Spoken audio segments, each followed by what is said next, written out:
that's good, you know, to know that you got it.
Success is don't drink, don't use drugs, and education is the key to anything you want to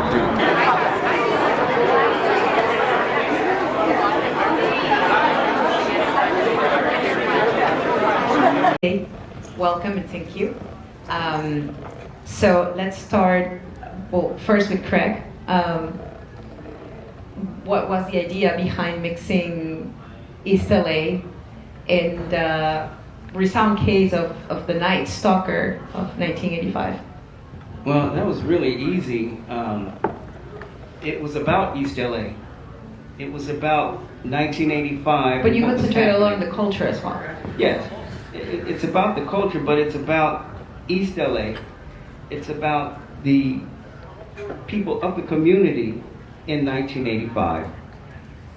Living their life with what was going on in their community in 85, but then you had a serial killer in the middle. Well, I haven't seen the movie. Oh, okay. And I haven't seen everything that went on. The one thing that was there, the barrio was there. It was all Mexican. It was all as they say in the neighborhood, all raza. And ultimately, they're the ones that were. I don't want to be a spoiler, but they were there involved, as everybody knows, in the ultimate. Right. So we're going to see it in the.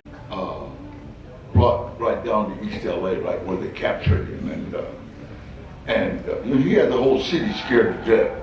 And more guns were bought during that time, you know, than a lot. And it's funny because it took me back into 1985, and everybody was like, the whole city was kind of shut down. And when they captured him, it was poetic justice. I mean, they almost beat him to death, you know. And then really, the police saved him, you know, from dying. And it was amazing. It's like people that have known him. Mario had seen him in the county jail. He was kind of he was just a creepy dude. He wasn't like, it was like mentally ill, but in a sadistic way, not just crazy buggy.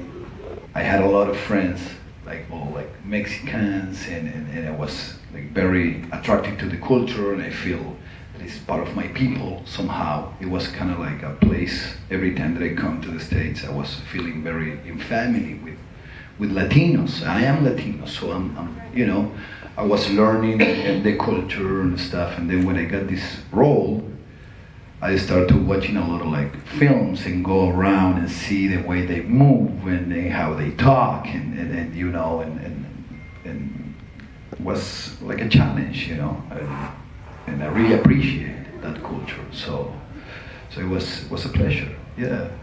What is it that you wanted to channel with this role? Interesting enough, I didn't have to do as much work as our serial killer here. I just had to play myself, really, right, as a Latina woman, right. as a single mom myself. There you go. As a woman that comes from strong mothers, strong grandmothers, the children first, la cocina siempre. Always there for your man, except in this case, in this story, he was away for a long time. So I was a single mom for 10 years. So him coming back into the picture after I had been alone with my son, that was really interesting. I really loved that dynamic.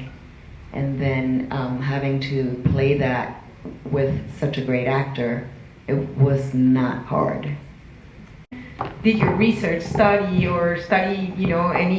any creepy character in history that did something like that? This role in particularly was a challenge because I've never experienced darkness in my life.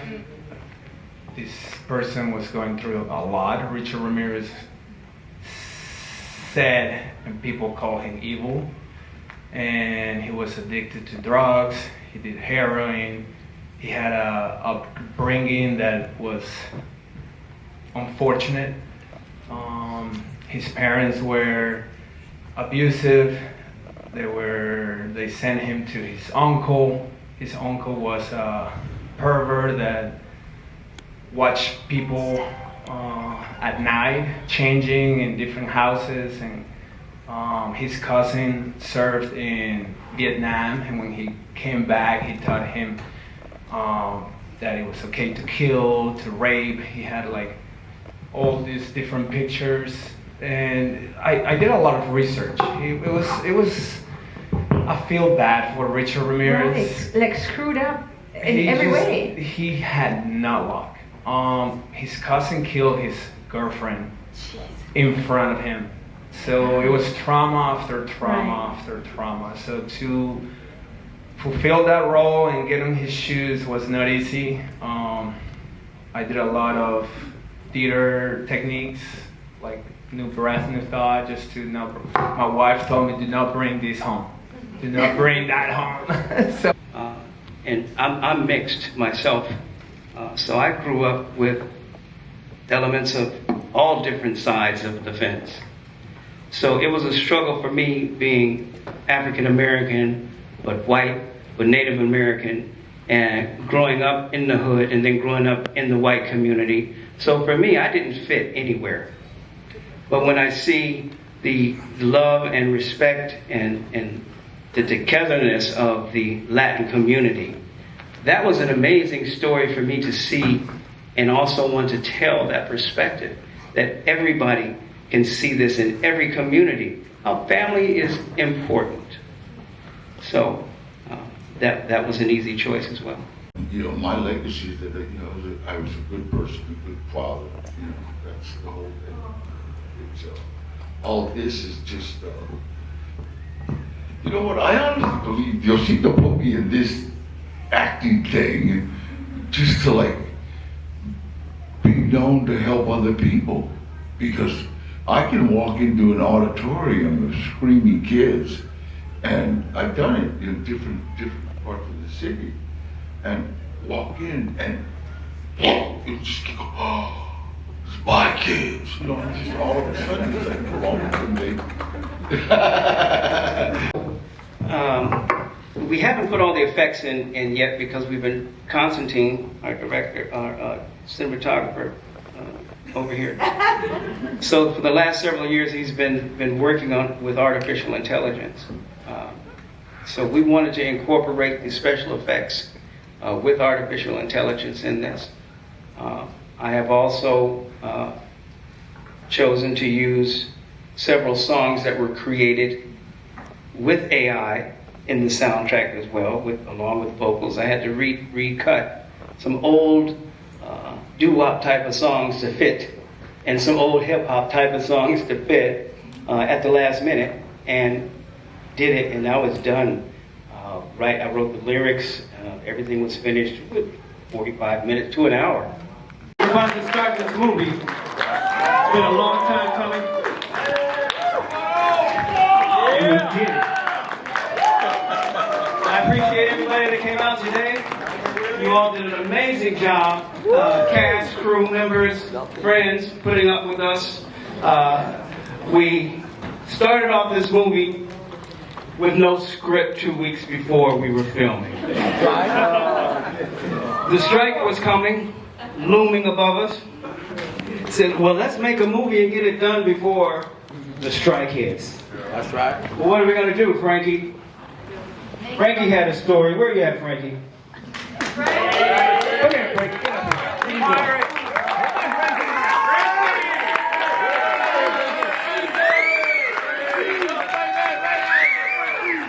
Hey, Frankie, you want to tell them how this story came about? This wild, crazy story. And we're not done yet.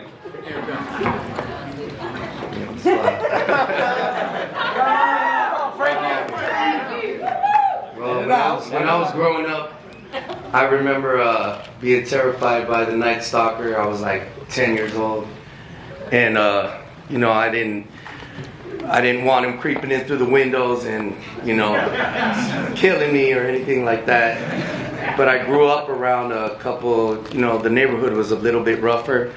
My friends were, so the older kids that were like 17, 18 years old, they'd be like, I wish that motherfucker would try to come in my house, you know? So, but I was, you know, I was a kid, so I was scared. But during the pandemic, I said, you know what? Started writing. I said, you know what would be cool? We wrote a script that, just like those older kids, they catch him and they fuck him up. So that's where it started. I wrote about 50, 60 pages and then brought it to Craig, and we got together and said, well, let's open it up and let's do a feature and let's shoot it. Yeah. So we shot it. It was a small budget of $20,000, but it quickly escalated. I used to be a millionaire before this. Everybody enjoyed the movie. Everyone, you all did a great job, and thank you for showing up. And to you, amazing job. Everyone did an amazing job. Enjoy the movie, guys.